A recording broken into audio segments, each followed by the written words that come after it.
हमारे साथ है वाइस इन्वेस्ट के सीईओ हेमंत रुस्तगी। हेमंत जी नमस्कार और स्वागत है आपका सीएनबीसी आवाज पर। ढेर सारे सवाल हमें मिले हैं तो आज बिना देरी के ज्यादा सवालों को शामिल करने की कोशिश करेंगे और इसीलिए पहले व्यूअर से बात कर लेते हैं जो हमारे साथ इस समय कनेक्टेड भी हैं अपना क्वेश्चन लेकर, अपना पोर्टफोलियो लेकर। मंगलेश मीना हैं हमारे साथ राजस्थान से। मंगलेश जी नमस्कार, बताइए क्या सवाल है आपका। नमस्ते मैडम। नमस्ते, मैंने जो पूछिए सवाल। पोर्टफोलियो भेजा है इसको रिव्यू करवाना था एक तो म्यूचुअल फंड को, और मैं 8 से 9 हज़ार रुपए की ओर बढ़ाना चाहता हूँ इसमें। ओके, तो 11,500 फंड की वगैरह एसआईपी चल रही है ना आपकी अभी। हाँ लगभग 20 हज़ार करना है इसको मंथली। ओके, 20,000 की एसआईपी आपको पूरी करनी है। और अभी आपको कितना समय हो चुका है एग्जिस्टिंग एसआईपी को कंटिन्यू करे हुए। वैसे तो एक फंड में तो मेरा 2019 से चल रहा है, बाकी तो मैंने लास्ट ईयर 2024 से किया है, जनवरी से। ओके ठीक है, तो 2 लाख के आसपास का भी पोर्टफोलियो की वैल्यू है। हाँ ओके, अच्छा कोई गोल है आपका मंगलेश जी। हाँ मैडम, यही है वेल्थ क्रिएट करना। ओके ठीक है, तो वेल्थ क्रिएशन का एम है 20,000 की टोटल एसआईपी करना चाहते हैं। 11,500 की एग्जिस्टिंग एसआईपी है। पोर्टफोलियो की वैल्यू लगभग 2 लाख है। 10 साल एटलीस्ट होराइजन ये लेकर चल रहे हैं। कौन से फंड्स हैं? बहुत सारे फंड्स हैं इनके पास। 2,500 रुपए हैं पारंपरिक फ्लेक्सी कैप में, 2,000 रुपए महीना है एचडीएफसी फोकस 30 में, बाकी 1,000 ईच डाल रहे हैं Nippon India small cap, SBI contra, ICICI Pru value discovery, Motilal Oswal mid cap, ICICI Pru multi asset, ICICI Pru blue chip और टाटा डिजिटल इंडिया। क्या सजेशन के पोर्टफोलियो पर, एडिशन पर, प्लस कुछ नए फंड्स ऐड करें, क्या सजेशन रहेगा? अब देखिए दीपाली, 2-3 इंपॉर्टेंट चीजें हैं यहाँ पे। तो जैसा उन्होंने कहा कि इनका जो टाइम होराइजन है वो 10 साल का है। वो सिस्टमैटिक इन्वेस्टमेंट प्लान के थ्रू इन्वेस्ट कर रहे हैं, जो आई थिंक बहुत ही सही तरीका है किसी भी निवेशक के लिए इक्विटी फंड्स में इन्वेस्ट करने का। दूसरी बात यह है कि इनका 11,500 की जो करंट इन्वेस्टमेंट है, पहले हम उसकी बात करते हैं। फिर जैसा उन्होंने कहा कि वो 20,000 करना चाहते हैं, जो अगेन एक अच्छा स्टेप है, क्योंकि जितना पैसा आप बढ़ाएंगे उतना लंबा समय अपने आप को देंगे तो एक बड़ा कॉर्पस बना पाएंगे। तो अगर हम 11,500 की बात करें पहले, तो अगर ये 10 साल तक अपना प्रोसेस कंटिन्यू करते हैं, 12% की रिटर्न अगर हम मान के चले, तो करीब करीब 46 लाख का कॉर्पस बनेगा। आई थिंक इनिशियल टारगेट जो था वो 50 लाख का था, वो उससे पूरा होगा। इनके जो पोर्टफोलियो में जो फंड्स हैं वो 9 फंड्स हैं। तो मुझे लगता है कि 11,500 की इन्वेस्टमेंट के लिए 9 फंड बहुत ज्यादा है। इनफैक्ट अगर ये बढ़ाएंगे तब भी 20,000 के लिए मुझे लगता नहीं कि हमको 9 फंड्स की वहाँ पे जरूरत है। तो एक तो इसको पोर्टफोलियो में थोड़ा कंसोलिडेट करना है। कुछ एक फंड्स हैं इनके पोर्टफोलियो में। इनफैक्ट मैं कहूंगा कि ओवरऑल शायद फंड्स अच्छे हैं, सिर्फ अमाउंट को पहले रीएलोकेट करना होगा। तो हम पहले कोशिश करते हैं कि इनका जो 11,500 का जो है एलोकेशन वो कैसे हो। तो 2 फंड इनके पोर्टफोलियो में है, जैसे पारंपरिक फ्लेक्सी कैप जहाँ पे 2,500 रुपए इन्वेस्ट कर रहे हैं, 500 कर रहे हैं, और उसके बाद एचडीएफसी का फोकस 30 फंड है, उसमें 2,000 रुपए इन्वेस्ट कर रहे हैं। तो वो दोनों को कंटिन्यू कर सकते हैं। उसके बाद एसबीआई कॉन्ट्रा फंड है जहाँ पे 1,000 की इन्वेस्टमेंट कर रहे हैं, उसको बढ़ा के हम 2,500 करेंगे। और मोतीलाल मिड कैप में 1,000 इन्वेस्ट कर रहे हैं, उसको बढ़ा के हम 2,500 करेंगे। और निप्पॉन स्मॉल कैप में भी 1,000 है, जिसको ये बढ़ा के 2,000 कर सकते हैं। ये हमने पहले कोशिश की है कि इनके जो 11,500 की जो एग्जिस्टिंग एसआईपी है, उसको कैसे रीएलोकेट किया जाए ताकि फंड्स भी कम हो और उनका जो एक्सपोजर है डिफरेंट मार्केट सेगमेंट में वो भी सही हो और फंड्स थोड़े बेहतर हो। अब बात आती है जो बाकी इनको 8,500 रुपए इन्वेस्ट करना है। जैसा मैंने पहले भी कहा कि मुझे लगता है इनको फंड ऐड करने की जरूरत है। इन्हीं फंड्स में वो पैसा आप इसी प्रोपोर्शन में आप लगा दीजिए, तो मुझे लगता है वो बिल्कुल सही रहेगा। तो हमने कोशिश की कि फंड्स कम हो, अच्छे फंड्स हो, और जैसा इन्होंने कहा कि इनको अपनी इन्वेस्टमेंट बढ़ानी है, तो वो उसी प्रोपोर्शन में इन एग्जिस्टिंग फंड में बढ़ा सकते हैं। ओके, तो ज्यादा बड़ा पोर्टफोलियो नहीं रखना है आपको, छोटा पोर्टफोलियो रखिए और इसीलिए आपके पोर्टफोलियो को थोड़ा ठीक किया है हेमंत जी ने। आप ICICI Pru value discovery, ICICI Pru multi asset, ICICI का ही ब्लू चिप, टाटा डिजिटल, इनसे आप निकलिए। सिर्फ 5 फंड्स ही काफी हैं, जिसमें HDFC focus 30, Nippon India small cap, परागपारी flexi cap, Motilal Oswal mid cap और एसबीआई कॉन्ट्रा है। इन्हीं फंड्स में आप 20,000 डालना चाहते हैं तो इवनली डिवाइड कर सकते हैं इन सभी फंड्स में। 4,000 ईच आप फॉर इंस्टेंस डाल सकते हैं। इन्वेस्टेड रहिए इस और अपने पोर्टफोलियो को मॉनिटर करते रहिए। ये 11,500 की एसआईपी के हिसाब से ये पोर्टफोलियो क्रिएट किया गया है, लेकिन अगर आप 8,500 रुपये और बढ़ाना चाहते हैं तो सभी में एलोकेशन थोड़ा थोड़ा इंक्रीज करके एक बैलेंस अप्रोच प्राइस एलोकेशन के हिसाब से आप कर सकते हैं। एक ही एमसी में ज़्यादा एक्सपोजर नहीं होना चाहिए, एमसीज में भी डाइवर्सिफिकेशन होना चाहिए कैटेगरीज के साथ साथ। ये लगातार हम इस शो के जरिए आपको बताते हैं। तो ये रहा आपके पोर्टफोलियो पर सलाह। बात करते हैं अब अगले व्यूअर से। सौमेंद्र समल ओडिशा से हमारे साथ कनेक्टेड हैं। सौमेंद्र जी नमस्कार, बताइए क्या सवाल है आपका? मैडम मैंने 2022 में 2,50,000 रुपीज इन्वेस्ट किया था, जो कि अप्रिशिएट होके 4,43,000 तक पहुंचा है। अभी नेक्स्ट में 12 लाख लमसम इन्वेस्ट करना चाहता हूं और नेक्स्ट अप्रैल से मैं 22,000 का एसआईपी करना चाहता हूं। तो अभी 5,000 का एसआईपी कर रहा हूं। तो नेक्स्ट मेरे को 22 ईयर्स में एक 10 करोड़ का कॉर्पोरेट इकट्ठा करना है। तो उसमें थोड़ा मैडम आपका गाइड। ओके, अच्छा मुझे ये बताइए, जो आपका लमसम इन्वेस्टमेंट है 4.43 लाख का, ये टोटल वैल्यू है या ये इन्वेस्टेड वैल्यू है? टोटल वैल्यू है।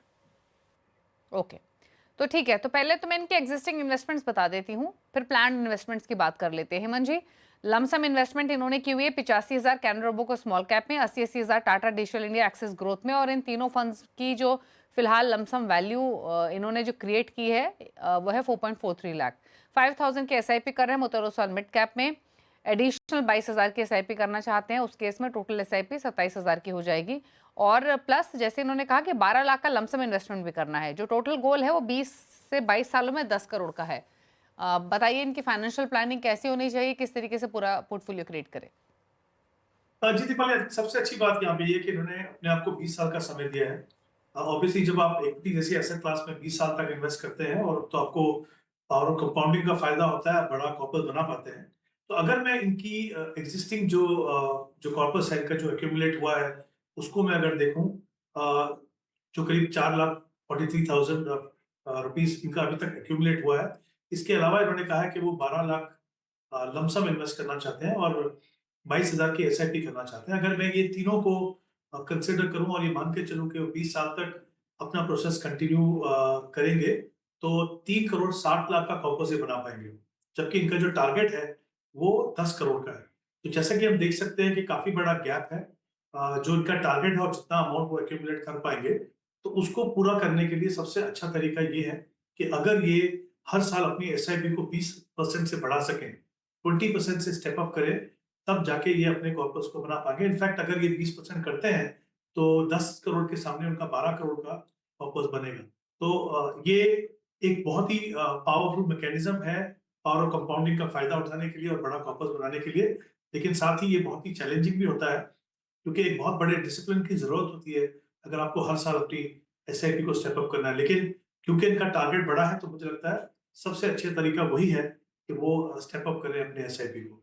दूसरा, अगर मैं इनका पोर्टफोलियो देखूं तो 4 फंड्स हैं, उनमें 2 फंड जो है एक्सिस ग्रोथ और मोतीलाल ओसवाल मिड कैप, उसमें वो बने रह सकते हैं। और जो 2 फंड्स हैं, एक टाटा डिजिटल, ऑब्वियसली मेरा हमेशा ये मानना है कि किसी भी निवेशक के लिए जो बहुत ज्यादा वेल वर्स नहीं हो मार्केट से, उनको सेक्टर फंड से दूर रहना है, तो टाटा डिजिटल की जगह वो पारंपरिक फ्लेक्सी कैप देखें और कैनरा रोबेको स्मॉल कैप की जगह बंधन स्मॉल कैप। तो ये 2 बदलाव, और बाकी 2 फंड्स को अपने पास रखें और जो उनकी एसआईपी है वो इन्हीं 4 फंड्स के अंदर वो करें। और जैसा मैंने कहा कि कोशिश करनी है इनको हर साल 20% से अपनी एसआईपी को स्टेप अप करने की। ओके, चलिए, तो ये सलाह आपको दी गई है। पहले तो थोड़े बदलाव आपको करने हैं। आपने जो इन्वेस्टमेंट की हुई है Tata digital India Canara Robo small cap से, वहां से आप निकलिए। कौन से फंड्स आपके पोर्टफोलियो में होने चाहिए? उसमें पराग फ्लेक्सी कैप, बंधन स्मॉल कैप, ये आप ऐड कर सकते हैं। तो टाटा डिजिटल की जगह पराग फ्लेक्सी कैप में पैसे डाल दीजिए, कैनरा रोबो स्मॉल कैप की जगह बंधन स्मॉल कैप में डाल दीजिए। रही बात आपके एडिशनल एसआईपी की, तो इनफैक्ट जो इनको 25,000 की एसआईपी करनी है वो भी इन्हीं फंड्स में करें जिनमें लमसम डाल रहे हैं ये हेमंत जी?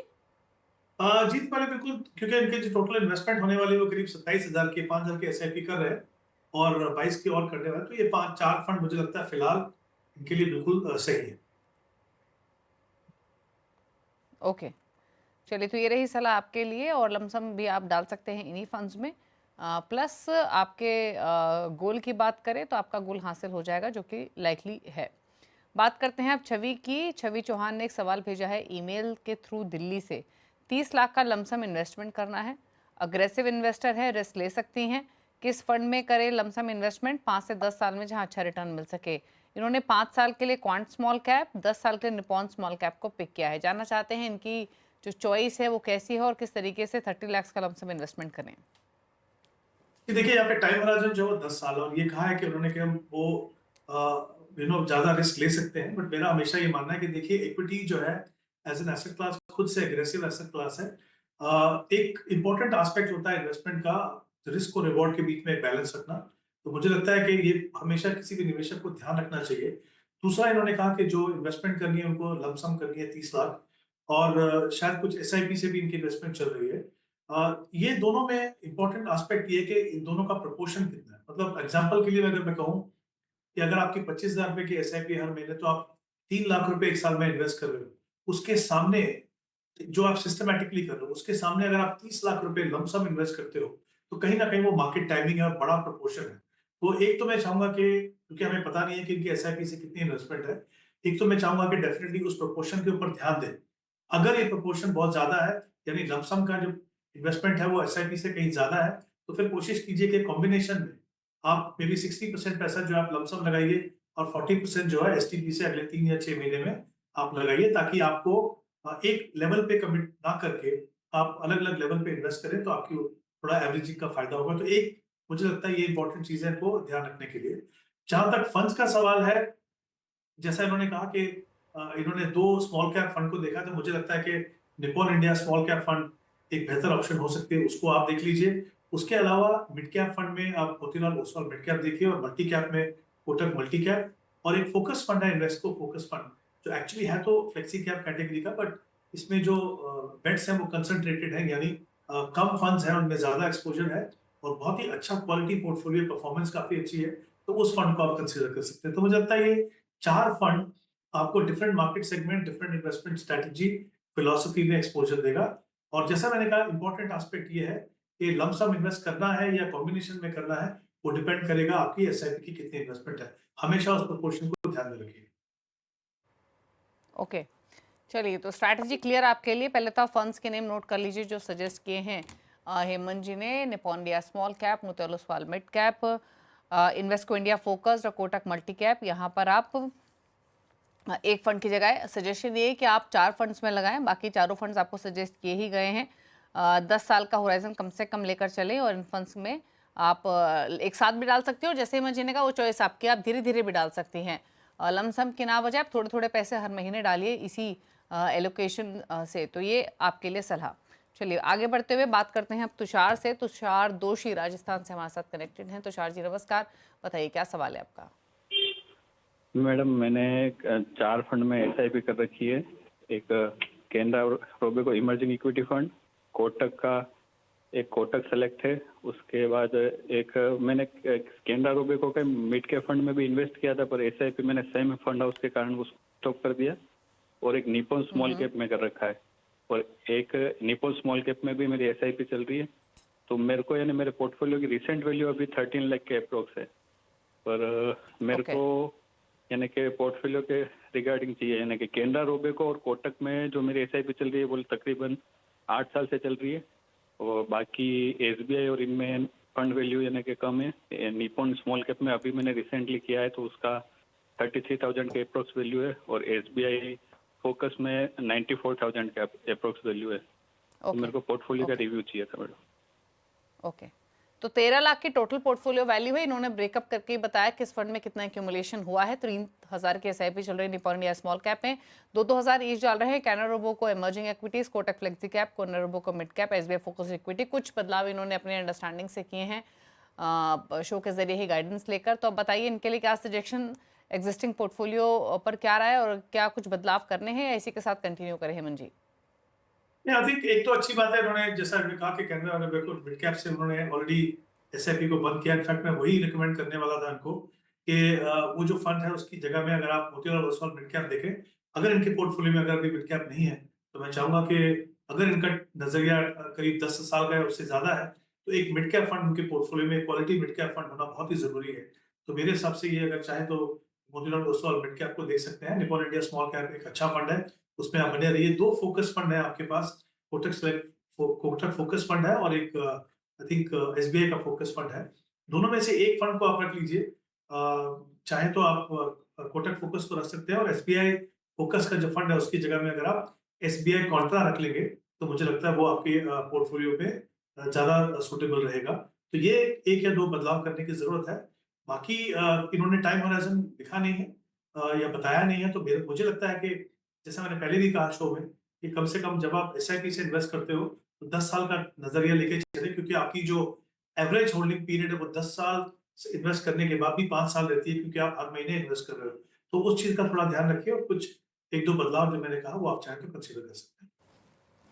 ओके, चलिए, तो ये सलाह आपके पोर्टफोलियो को लेकर थोड़े से बदलाव आपको सजेस्ट किए गए हैं थोड़ा रिस्क मैनेजमेंट के हिसाब से, जिसमें कैनरा इमर्जिंग इक्विटीज़ की जगह आप HSBC लार्ज मिड कैप ले सकते हैं, SBI फोकस की जगह SBI कॉन्ट्रा ले सकते हैं और कैनरा मिड कैप की जगह मोतीलाल ओसवाल मिड कैप।